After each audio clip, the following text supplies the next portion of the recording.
Good morning, ladies. Welcome to our Wednesday morning weekly Tanya Shaar. We are studying Shaar Hayichud v'Emunah, and we are in the middle of chapter 6, Perek Vav. If you have a Hebrew Tanya in front of you, we are on page 160, or Daf Pei Amud Beis. If you're using the lessons in Tanya, we are Shaar Hayichud v'Emunah, Perek Vav. That is here, page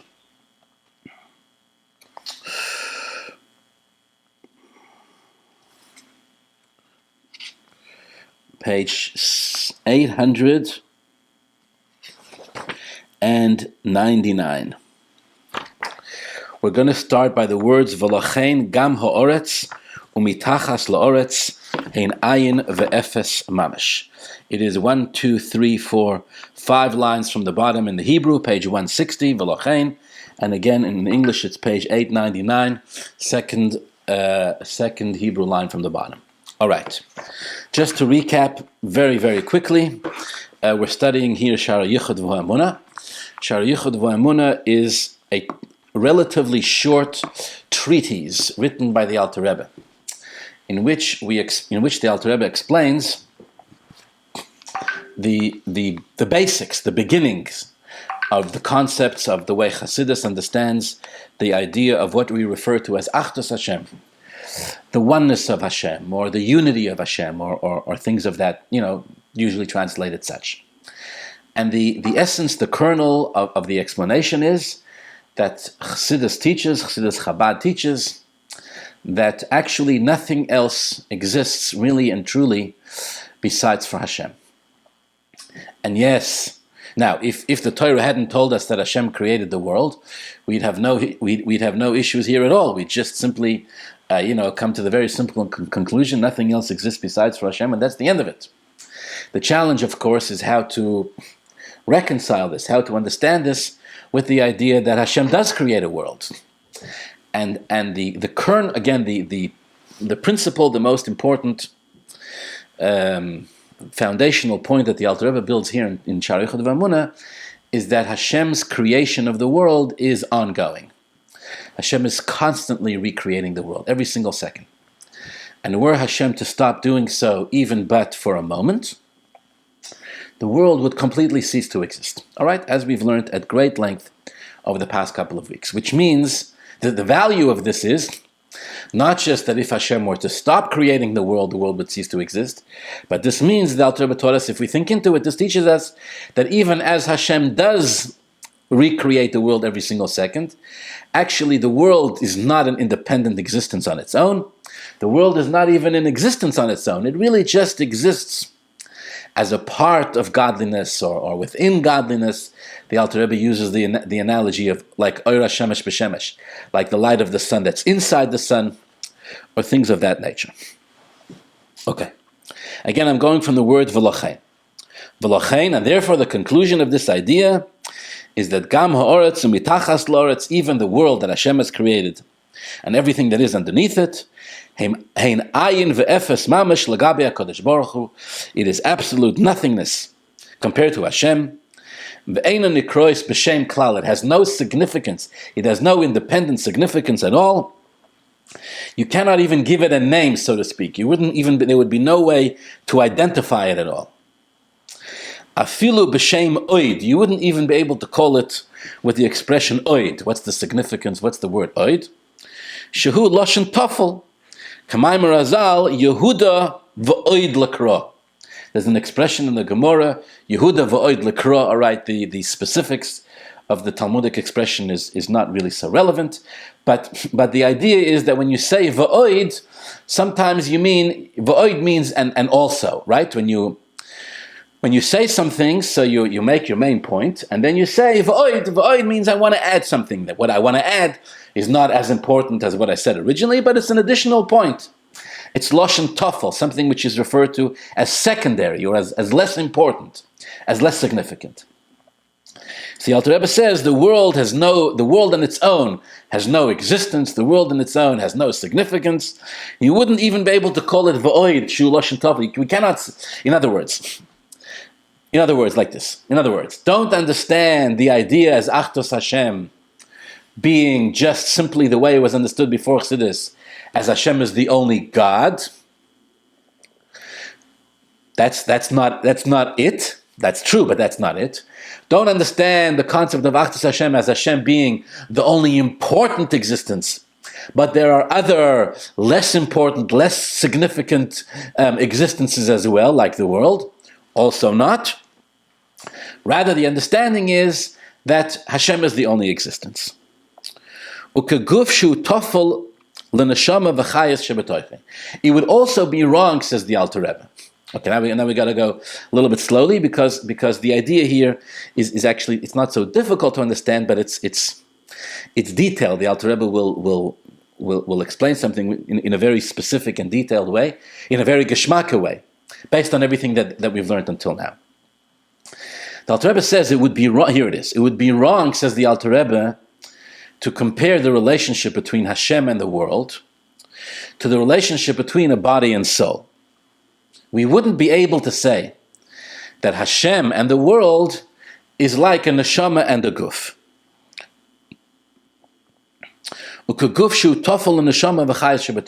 Even though, when it comes to comparing the body and soul, we would say the body is the main thing, and the soul, and the soul, the neshama is the main thing, and the guf is tafel. The guf is secondary. In that sense, the guf does have an element of bittul, does have an element of nullification or humility or less significance compared to the neshama. The body does have a sense of bittul toward the neshama. We would be able to say, in the context of body and soul, we would be able to use the expression v'oid, right? Like they used to say, they said there was a chassid who once corrected somebody. The person said, everybody has a neshama. Somebody said, every yid has a neshama. So the chassid corrected him. He said, no, everybody has a guf. What's the difference between saying everybody has a neshama, every yid has a neshama, or saying every yid has a guf? He says the difference is simple. When you say every yid has a neshama, that means every yid is a guf. They have a neshama. But when you say they have a guf, means they are the neshama and they have a guf. It sounds like semantics. Excuse me. It sounds like semantics, but the difference is very significant. What's the problem? You say every yid has a neshama. No, a sensitive chassid is not happy with that. What do you mean every yid has a? What do you mean every yid has a neshama? What do you mean every yid has a neshama? Every yid is a neshama. Every yid has a guf, as long as they're physically alive. If they're not physically alive, then they don't have a guf. Every yid that's physically alive has a guf, but it would be wrong on a subtle level to say every yid has a neshama. Of course, it's true every yid has a neshama, but every yid has a neshama implies that there's something that is in possession of the neshama. No, that means there's something that defines the person more so than the neshama. Not true. The ultimate definition of the person is the neshama. The guf is zugekleb. The guf is added on. But the essence, the core definition of the person really is the neshama. So even this, even to compare the relationship between Hashem and the world to the relationship between the neshama and a guf is inaccurate, falls short. And soon the Alter Rebbe will explain why. But for now, the point is this. When it comes to neshama and guf, and we say the guf is bottled to the neshama, we don't mean that the guf wouldn't exist without the neshama. We don't mean that the guf doesn't exist in its own right. What we mean is that the guf is not significant in relation to the neshama. The guf has no importance, right? Compared to the neshama, the guf is completely insignificant. In that context, it's correct to use the term oid. When you want to talk about two things and you want to say one is of paramount importance and the other one is of very minuscule significance or maybe even no significance at all, you use the expression v'oid. when you use the term, when we talk about neshama v'guf, you can use the term v'oid, right? Like the person is the neshama. V'oid, he also has a guf. Over there, it's appropriate, but not when it comes to the Eibishter and the world. We wouldn't be able to say the Eibishter exists. V'oid, and also the world also exists as a completely secondary, relatively completely insignificant creation. This is also not true. With regard to the world, we're pushing the point and saying it doesn't exist at all.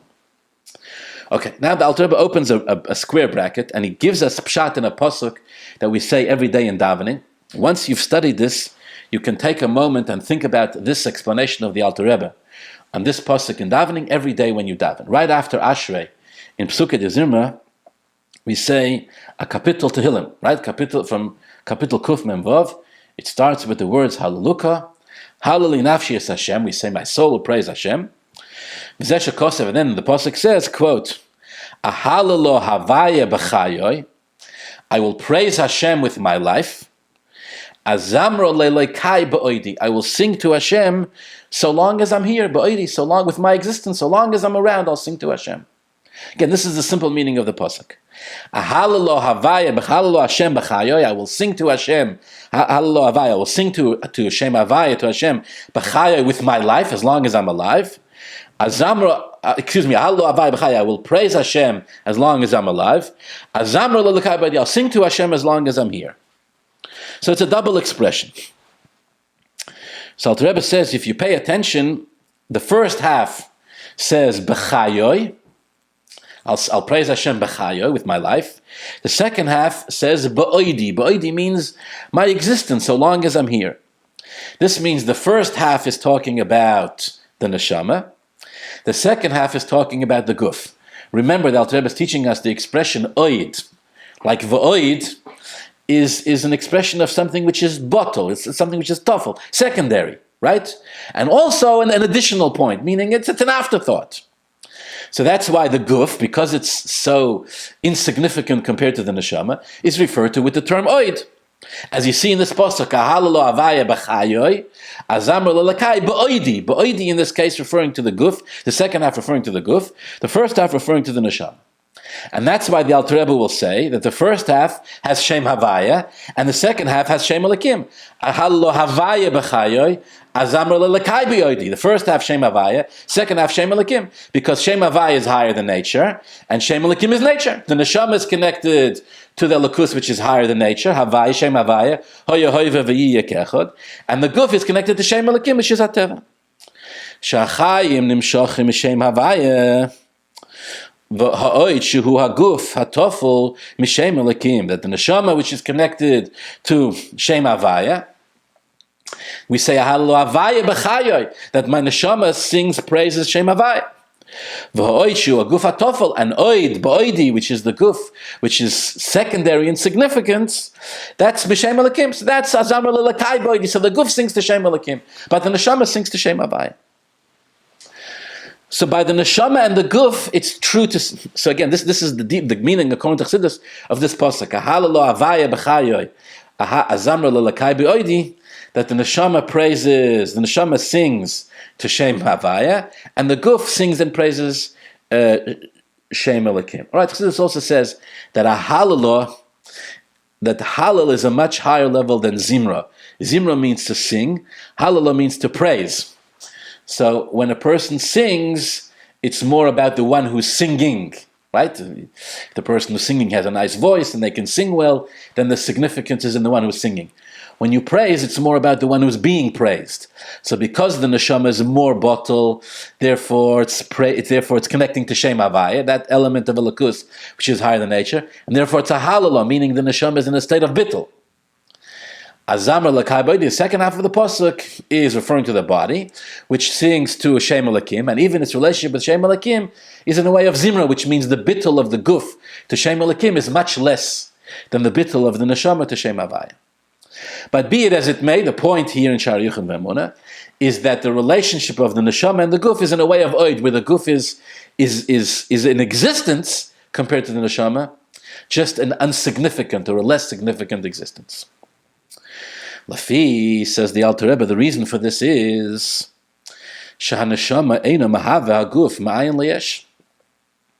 the The bottom line is that the soul, the neshama, doesn't create the body, yesh mayin.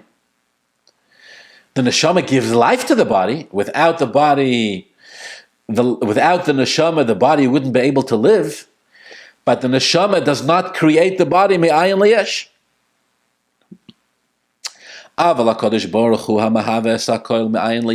But when we talk about the relationship between the Eibishter and the world, and the Eibishter creates the world me'ayin liyesh, from nothing into something, hakoil botel b'metzias etzloi k'moi oira shemesh b'shemesh.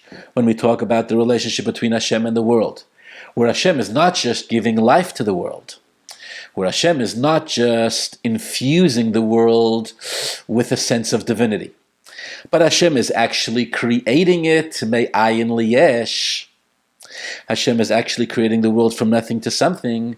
So we talk about a much, now we have to talk about a much stronger bittul.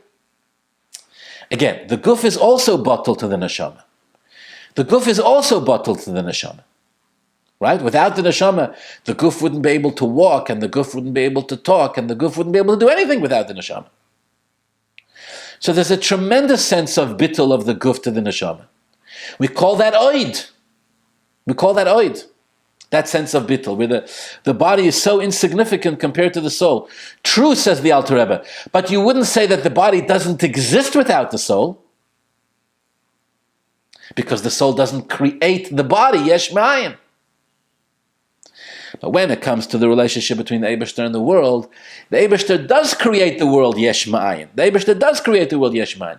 So this means that it's not just true to say that the world is insignificant. The world is not just an oid compared to Hashem, but the world is bottled b'metzias, completely nullified in its existence, k'moi oira shemesh b'shemesh, like the light of the sun into the sun itself. All right, this is what's written here.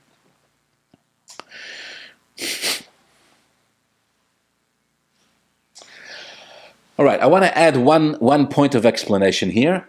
Mamish, just to articulate something, and then we'll continue learning a few lines further. The idea of this, the difference between the neshama, the way it gives chayas, the way it gives life to the body, the difference between that and the way the Eibishter recreates the way the Eibishter creates the world. The idea of this is incredibly significant, and I'll tell you why. Well, of course it's significant because Alter Rebbe talks about it in Shaar Hayichud. But for us to understand, it's to sort of break down in our brains a little bit the significance of this, try to give just mamash a few oisios, a few words to understand this. Let's think for a minute about this mashal that Alter Rebbe is giving us here, about the neshama giving life to the body. Right? So you look at a person, and you say, look at this. The neshama and the guf, a person who's alive, right? The body and the soul are so united, they've become one to such an extent that the physical flesh of the person, the physical body of the person, becomes alive. This is an amazing thing. The Hayichud, it says, the unity between body and soul is something that only the Ribbono Shel Olam, b'koyach Ein Sof, only the infinite power of God, Mafli Lasis, that can accomplish tremendous, wondrous things, can bring together body and soul. Right? It's actually, Chassidus talks about this a lot, it's actually a beyond rational phenomenon. Now, part of the miracle of life, if you will, of merging body and soul, is the depth to which the soul is able to actually penetrate and permeate the body. You don't see this anywhere else. It can make the brain think, it can make the legs walk, it can make the arms move. I mean, a person can dance and hop and skip and walk and write and teach and speak and do all sorts of amazing things when the soul is in the body. In other words, let's contrast that, right? So when you teach a person seichel, for example, so it's also an amazing thing, right? You can educate, you can illuminate, intellectually you can illuminate a person's brain. That's an amazing thing. But that's only one part, right, of a person. It's only the brain. And it's only seichel, and the brain, and the person has to have seichel A little bit of seichel before you teach them, and only then can they appreciate the additional seichel that you're giving them, etc., etc. Here, the neshama and you're talking about the neshama and the guf has nothing before the neshama. The guf has nothing, so to speak, before the neshama comes. The guf is not, it doesn't have a little bit of seichel, it doesn't have a little bit of the ability to move, nothing.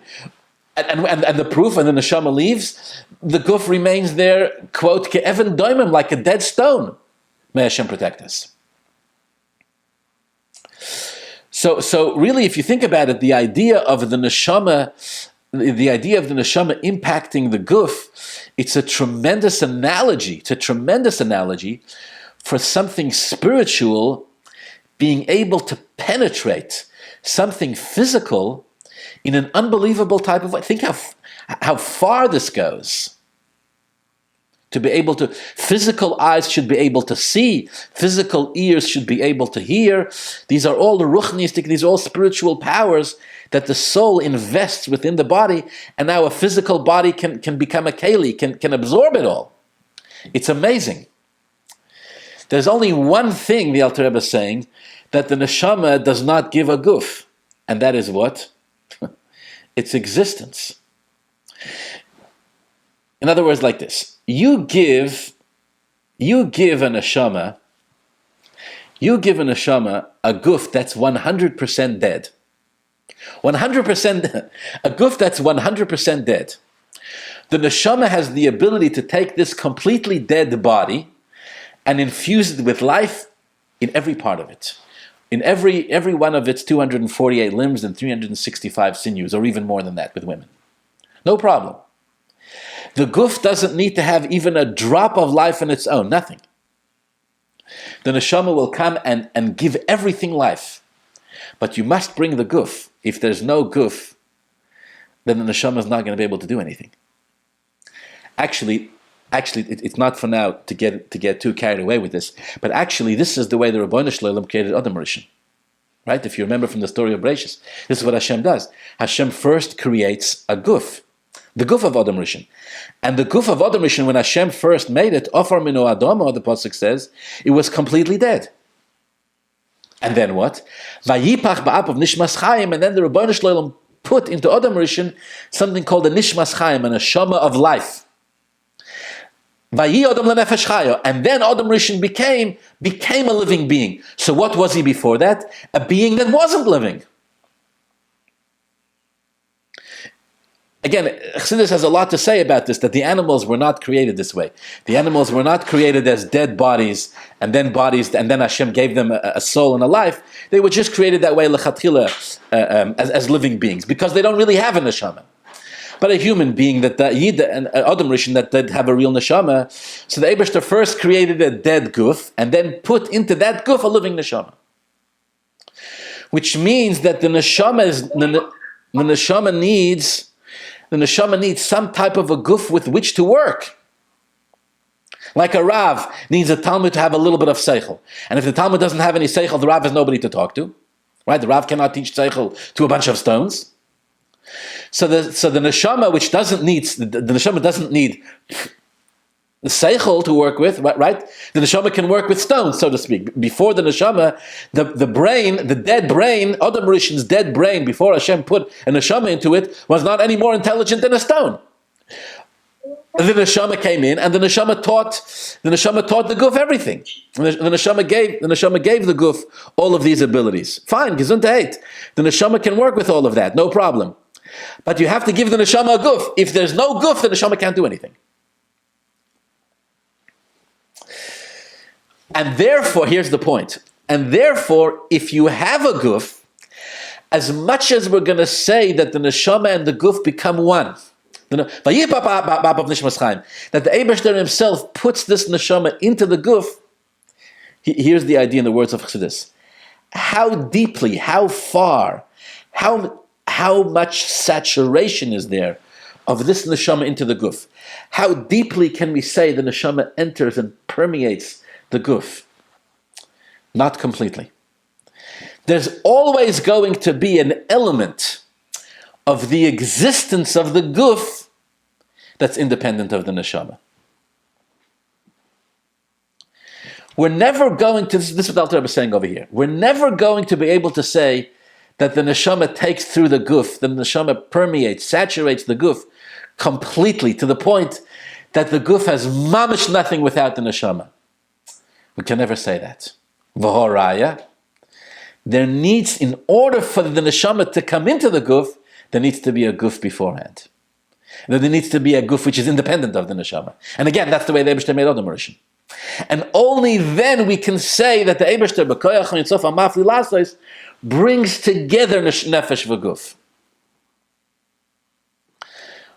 But we'll never be able to say that the neshama takes through the guf completely. And the proof in the pudding for this is that the person's life is limited, and one day the neshama leaves the guf, and the guf remains in existence. Not a living existence, but an existence nonetheless. All right, until, of course, in the end, there's Tchias HaMesim, and the neshama comes back, etc., etc.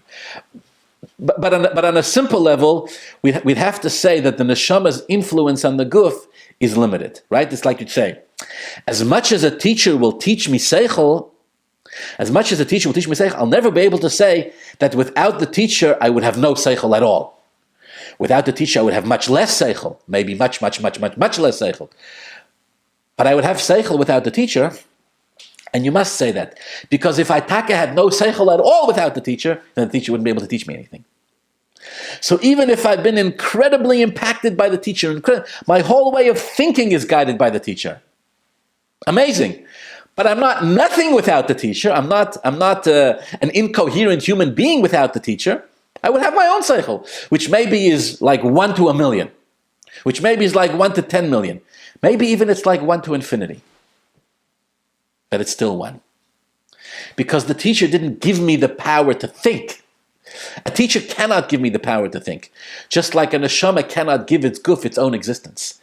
And so the point I want to make for this is that because of this, it's true to say that the neshama is limited in terms of how much it can saturate the existence of the guf. Because the guf is an independent existence without the neshama. But when we say, when it comes to the Eibishter and the world, that the world did not exist before the Eibishter created it, not just it didn't exist before the Eibishter created it didn't even exist even after the Eibishter created it, on its own. And it's constantly being recreated by the Eibishter Yesh Me'ayin. That means the saturation of Elokus in the world is so deep, it's so complete, it's so thorough, that it sinks into the deepest and most basic, fundamental, subatomic level of the world's existence. Even there, so to speak, you'll find that nothing else exists besides for Hashem. Because this is the significance of the word. The Eibishter created the world, yesh me'ayin. That means there's nothing, absolutely nothing beforehand. And the Eibishter, from that ayin, makes that it should be yesh me'ayin. As I'm saying this, a word is flashing in my head. This is a word from my father, so my father likes to repeat, b'shem g'doilei ha'chasidim, in the name of great chassidim, they used to say that any farbrengen that's less than a 12-hour farbrengen is not a farbrengen. That's what they used to say. You cannot farbreng for less than 12 hours. Why? Why not? Right? When we say it, we like to chuckle a little bit, but it's a word that has depth to it. Why can't you farbreng for less than 12 hours? Whatever it is that you'll take that usually takes 12 hours to say, just summarize it into 3 hours, 2 hours. Afterwards, people will go home and think about it, etc., etc. No. If you don't farbreng for 12 hours, you're not really farbrenging. So I said, why? Open your hearts. What's the purpose of a farbrengen? To learn new things we didn't know before? No, actually, that's the purpose of learning. That's why we learn. What's the purpose of farbrengen? To make positive resolutions of what we're going to do in the future? For that, you have meetings. What's the purpose of a farbrengen? Just to sit together? All these things are critical elements of a farbrengen, but they're not, in the end, the real purpose of a farbrengen. So what is the purpose of a farbrengen? The purpose of a farbrengen, in the end, is to allow the ideas that we've already learned. In this case, the concept of Achdus, nothing else exists besides for Hashem, Hashgacha Pratis, whatever it is that we've already learned, that we've already known, we've already heard it maybe 1,000,000 times. To sit together among our peers and to allow the ideas slowly to soak in, to saturate our minds and our hearts. The purpose of the Farbrengen is to marinate in the stuff. Now, when you take a good piece of meat and you have really, really good marinade in it, the secret to getting the flavor of the marinade into the piece of meat is time. You have to let it sit there and soak. And if it doesn't soak long enough, so the outer layers will be very flavorful, but on the inside it'll remain tasteless. That means it has not yet had enough time for the marinade to sink in all the way. So Chassidim have a formula for this. How long does it take a human being, a person, a nefesh beguf, right, with intellect and emotions and the Yetzer Hara, how long does it take for the ideas, for the elokus that we're surrounded with 24 hours a day, 7 days a week, for that to begin to really sink in, to have an impact on us, which is the purpose of a Farbrengen? 12 hours. That's how long it takes. Try it. I shouldn't admit this on camera. I've never sat through a 12-hour Farbrengen. I've never sat through a 12-hour. I'm trying to think. I don't remember sitting through a 12-hour Farbrengen. Right? Which means, in that sense, Chassidim said, you're not really tapping in, right? Like the Alter Rebbe explains in the beginning of Tanya L'Kutei Amor and the end of Perek Gimel. There's something called das, right? There's something called das. What's das? Das means where you connect yourself to something. You're makasher daita, you connect your mind to it. And Alter Rebbe uses the expression bahasmoda. Bahasmoda means constantly. And you're not masiach das, and you don't turn your mind away from it. It turns out, my friends, this is actually, I don't want to get too far off topic, but this is actually a tremendous challenge that we all have. Because we all learn Chassidus, we all daven, we're all card-carrying, so to speak, Kool-Aid drinking members of the clan. So why do we sometimes feel like we're not, it's not having a proper impact on us? Because we're lacking the marinating process. We're lacking the 12-hour Farbrengen, right? We're lacking the das. Why am I saying this? Because the Alter Rebbe is saying this with regard to nefesh v'guf. Think about the point that the Rebbe is making here. It's actually, if you think about it, it's a pretty alarming concept. What the Alter Rebbe is saying is that that nefesh v'guf, the body and soul, the soul is limited in terms of how much it can impact the body, how much it can saturate the body. Because bottom line, the body says, I exist without you. Yes, I may exist in a very insignificant form, but my existence is independent of yours. As opposed to the world and the Eibashter, we talk about the relationship between the Eibashter and the world. When we say it's yesh ma'ayin, the significance, the reason why this is so important to say yesh ma'ayin is because that means the elokus saturates, it finds itself, it's able to sink, if you will, to the most granular level of all of existence. You'll find elokus there.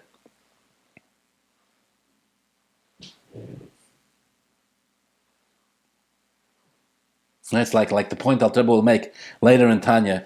There was an individual called Shimi ben Geira. He's mentioned in Megillas Esther, and it's not for now. Shimi ben Geira, the Torah says he cursed David HaMelech, and he cursed David HaMelech. He did a sin for which he was chayav misa. And David HaMelech said, don't kill him. Why? The pasuk says that David HaMelech said about Shimi ben Geira, quote, Ki Hashem omar lo kilel. David HaMelech said, Hashem told Shimi to curse me. David HaMelech, who was the king at the time, who was being cursed by an individual called Shimi ben Geira, who was chayav misa for what he was doing. The aveira that he was doing, he was chayav misa for. David HaMelech said, don't kill him, ki Hashem amar lo kilel. Because David HaMelech said, because Hashem told Shimi to curse me. So Alter Rebbe asks in time, Hashem told Shimi ben Gera to curse David HaMelech? Shimi ben Gera was a sinner. He was chayav mitzvah for what he did. What David HaMelech was saying he's a Novi? That's not true. He wasn't a Novi. What did David HaMelech mean? Again, without getting too carried away, the Alter Rebbe says what that means was that David HaMelech saw that Hashem was allowing this to happen because David HaMelech at that point said, okay, whatever is happening to me is only happening because Hashem wants it to happen. If Hashem wasn't bringing Shimi ben Gera into existence the very moment that he was cursing me, he wouldn't curse me. He wouldn't even be in existence in the first place.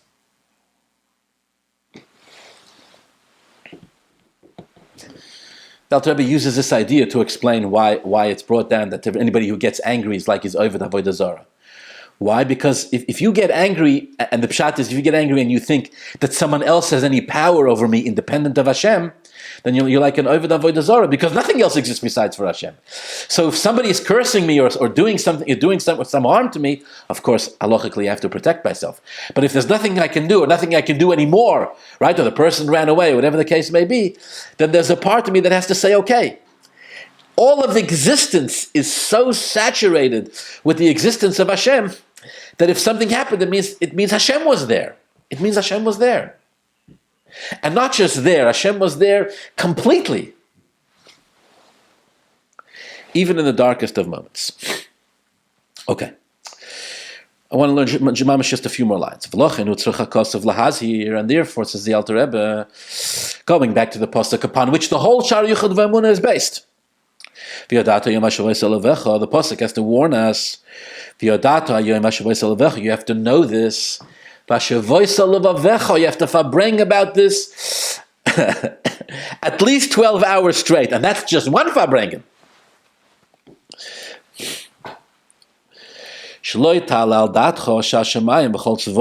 Don't ever think, don't let it enter your mind that the heavens, or anything in the heavens, the earth or anything in it, has any element of independence in itself. And that Hashem fills the world like a soul fills a body.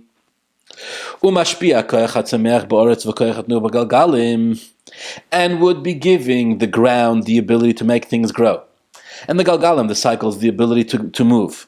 And moves them and conducts them as he wills.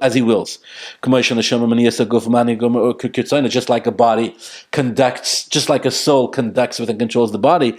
No, that's not. The pasuk says no, it's not like that. Klal, you cannot compare neshama b'guf to the Eibishter in the world. Because the body and soul originally in their shoyresh, in their source, they're actually separate. Because the existence of the body does not come from the neshama. And so therefore the neshama is limited in terms of how much we can say that it takes through, that it takes ownership, that it really is the existence of the body. In the end, the neshama and guf are two separate existences. Says the pasuk, I want you to understand. I want you to understand that when the Eibishter creates and conducts the world, it's not like that. But rather, rather than that, we have to say, the truth is that actually nothing else really exists in all of existence other than Hashem Himself. Okay, we'll stop over here.